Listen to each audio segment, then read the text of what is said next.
આજનો ટોપિક છે સાયક્લોન મોન્થા. તમને શું લાગે છે ખાલી હવામાનની ખબર છે? ના, સ્પર્ધાત્મક પરીક્ષાના પેપર સેટર માટે આ એક ગોલ્ડ માઇન છે. અહીંયાથી પ્રશ્ન પૂછાય જ, અને ના આવડે તો ચિંતા ના કરશો, એવું થવા નહીં રહ્યું. સૌથી પહેલો પ્રશ્ન અહીંયાથી પરીક્ષામાં પૂછાઈ શકે કે સાયક્લોન મોન્થા નામ કયા દેશે આપ્યું છે અને મોન્થાનો અર્થ થાય શું? તો મિત્રો, આ સાયક્લોન મોન્થા જે નામ છે એ થાઈલેન્ડ દ્વારા આપવામાં આવ્યું છે, અને મોન્થાનો અર્થ થાય સુગંધી ફૂલ. નામ આટલું સુંદર અને અસર આટલી વિનાશકારી. હવે થોડા આગળ વધીએ કે સાયક્લોન મોન્થા ક્યાં આવ્યું છે? અરબ સમુદ્રમાં, જેના લીધે ગુજરાતમાં વરસાદ છે?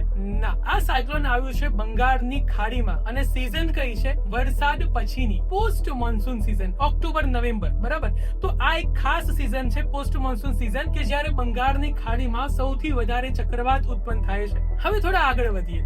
આ સાયક્લોન કયા રાજ્યમાં ટકરાયું? તો આંધ્રપ્રદેશના કાકીનાડાનો જે વિસ્તાર છે ત્યાં આ સાયક્લોન આવ્યું હતું, અને સાયક્લોનનો પ્રકાર કયો છે?